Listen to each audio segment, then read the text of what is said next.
اعوذ باللہ من الشیطان الرجیم بسم اللہ الرحمن الرحیم السلام علیکم ورحمۃ اللہ وبرکاتہ۔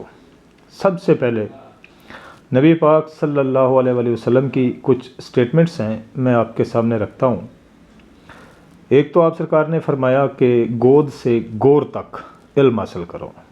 دوسری بات، علم حاصل کرنا ہر مسلمان مرد اور عورت پر فرض ہے۔ تیسری ایک اور بات بھی ہے، شاید یہ علامہ اقبال کا شعر ہے کہ علم سے بنتی ہے دنیا، جنت بھی اور جہنم بھی۔ یہ جو باتیں کی گئی ہیں نا، یہ ایسے ہی ہوا میں نہیں چھوڑی گئی، ان کے پیچھے کوئی حکمت ہے، کوئی مطلب ہے۔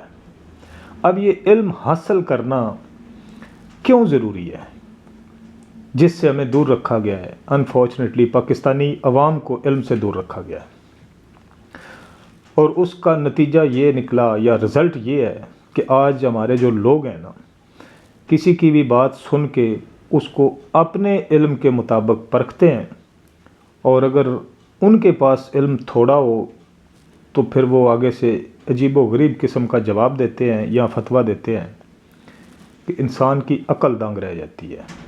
بالکل بھی نہیں سوچتے کہ ہو سکتا ہے کہ سامنے والے کی بات تو ٹھیک ہو، لیکن ہمارے پاس علم کی کمی ہو اور ہماری سمجھ میں یہ بات آئی نہ ہو۔ یہ کوئی بھی نہیں سوچتا۔ اس کی وجہ یہ ہے کہ ہمیں علم سے دور رکھا گیا ہے۔ ہمارے لوگوں کے پاس علم کا فقدان ہے۔ تھوڑی تھوڑی باتیں ادھر ادھر سے جو زمانے سے ہمیں ملتی ہیں وہی ہمارے پاس ہوتی ہیں، اور انہی میں سے ہم پھر نتیجے اخذ کرتے ہیں۔ اس کی ایک مثال میں آپ کو دیتا ہوں۔ میں ترکی آ گیا، جب میں باہر آیا ڈنکی لگا کے، تو ترکی پہنچ کے میرا تھوڑا سٹے لمبا ہو گیا، 2-3 مہینے، تو وہاں پر مجھے کوئی 2-4 لفظ ترکی لینگویج کے آ گئے، تو انہی میں سے میں کوشش کرنے لگ پڑا کہ پوری زبان بولوں، جو کہ ناممکن ہے، ایسا نہیں ہو سکتا۔ لیکن یہ سچائی ہے کہ ہمارے پاس جتنا علم ہوتا ہے ہم پھر اسی میں سے ہی جو ہے نا وہ پوری زبان بولنا شروع کرتے ہیں یا کوشش کرتے ہیں، جو کہ ناممکن ہوتا ہے۔ تو یہ المیہ ہمارے ملک میں ہمارے لوگوں کا کہ اپنے علم کے مطابق سامنے والے کی بات کو جج کرتے ہیں، اور ہوتا یہ ہے کہ اپنے پاس ہی علم نہیں ہوتا۔ تو اس لیے علم جو ہے نا یہ بہت ضروری چیز ہے۔ اور علم حاصل کرنا یہ ضروری ہے کیوں؟ یہ اس لیے ضروری ہے کہ اللہ تعالیٰ نے قرآن پاک میں کچھ قوموں کا ذکر کیا ہے، جیسے کہ اللہ نے فرمایا قوم الکاذبین یعنی جھوٹ بولنے والی قوم، قوم المنافقین یعنی نفاق والی قوم، قوم الظالمین ظلم کرنے والی قوم، قوم المشرکین شرک کرنے والی قوم، قوم المفسدین فساد مچانے والی قوم، قوم المؤمنین یعنی اللہ پر ایمان لانے والی قوم، قوم الصادقین یعنی اللہ کے برگزیدہ بندے، اللہ کے پیارے بندے، قوم المتوکلین اللہ پر توکل کرنے والی قوم۔ مطلب مختلف قوموں کا ذکر کیا اللہ تعالیٰ نے۔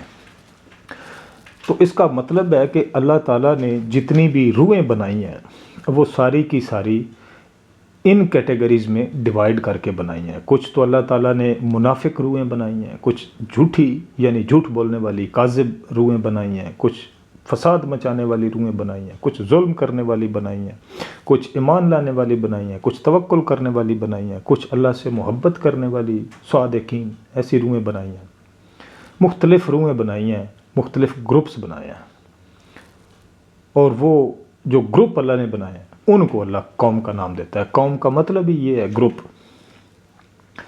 تو اب اللہ تعالیٰ نے زمین پر جب دنیا کو یا ان روحوں کو بھیجنے کی ایک ترتیب بنائی تو وہ کیا ہے؟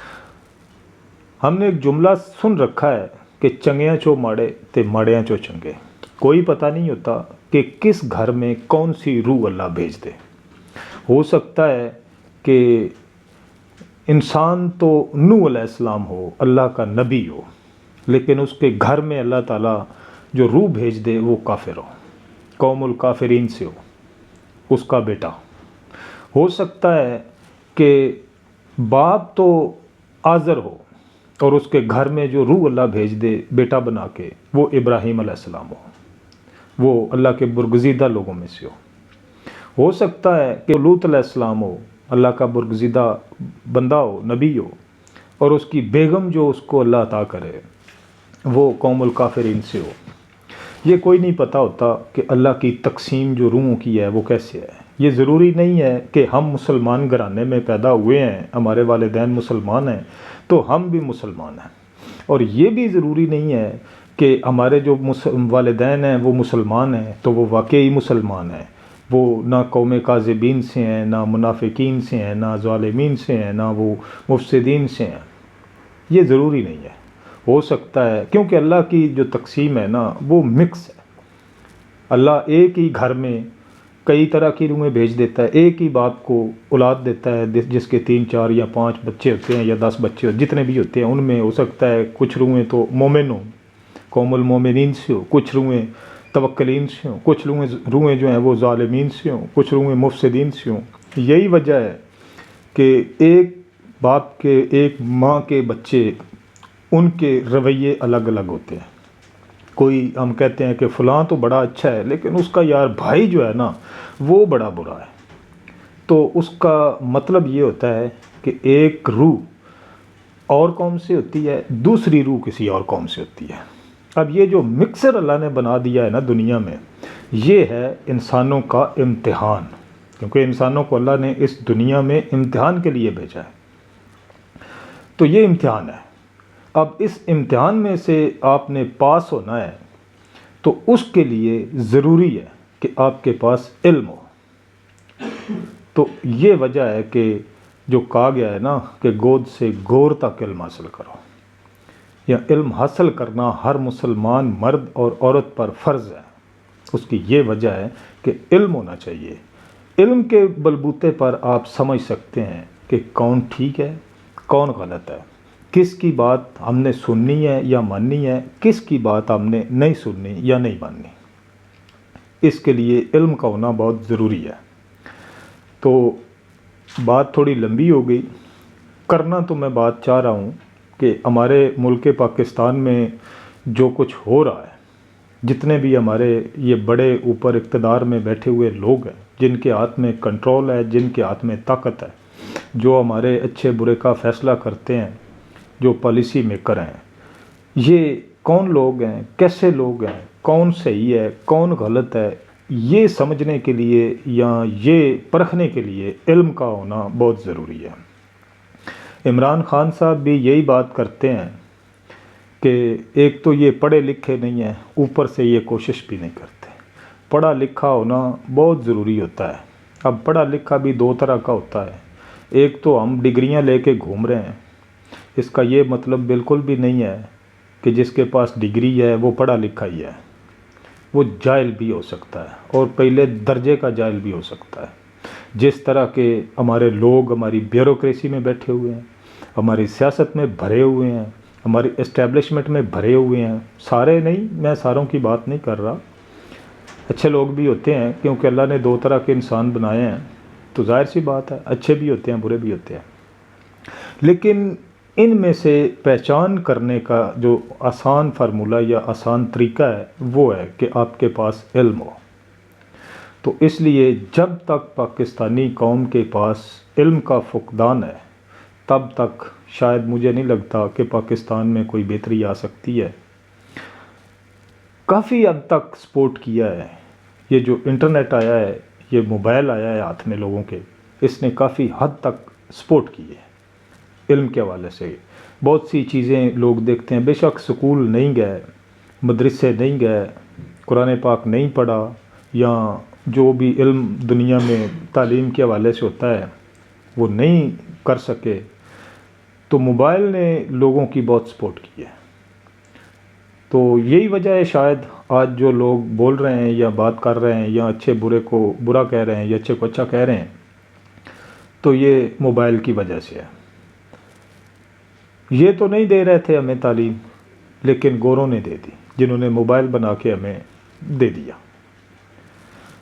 تو گزارش میری یہی ہے ہر انسان سے کہ علم حاصل کریں، علم حاصل کریں گے تو پھر آپ کو پتہ چلے گا کہ کون سا انسان کون سی قوم سے تعلق رکھتا ہے. اس کے جو اعمال ہوتے ہیں نا، جو اس کی فطرت یا اس کی آپ کرتوت کہہ لیں، جب وہ آپ دیکھیں گے تو آپ ججمنٹ کر سکتے ہیں کہ اس بندے کی کرتوتیں اس کے قول و فعل میں تضاد ہے یا ایک ہی جیسا ہے. اگر کسی کا قول و فعل ایک ہی جیسا ہے تو پھر اس پہ غور کی جا سکتی ہے کہ یہ جو بول رہا ہے وہی کر رہا ہے، تو یہ کر کیا رہا ہے یا بول کیا رہا ہے. یہ صحیح باتیں کر رہا ہے، صحیح کام کر رہا ہے ان کے مطابق، تو پھر تو وہ صحیح انسان ہے. اور اگر کوئی بول تو کچھ اور رہا ہے، کر کچھ اور رہا ہے، تو ظاہر سی بات ہے اس کے اپنے ہی قول و فعل میں تضاد ہے، تو پھر اس کو جج کر سکتے ہیں کہ یہ بندہ ٹھیک نہیں ہے.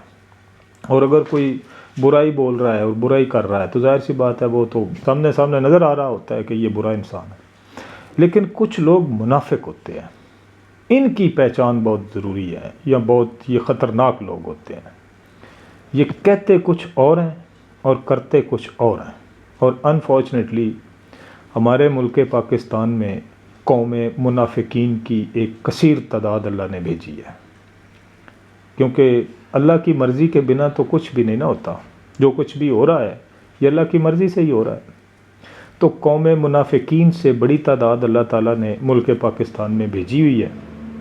یہ جتنے بھی ہمیں چہرے نظر آتے ہیں جو کہتے کچھ اور ہیں کرتے کچھ اور ہیں، جو بڑے بڑے خواب دکھاتے ہیں، بڑی بڑی باتیں کرتے ہیں جلسوں میں کھڑے ہو کے، تقریروں میں، تقریبوں میں، لیکن ان باتوں پر عمل نہیں کرتے.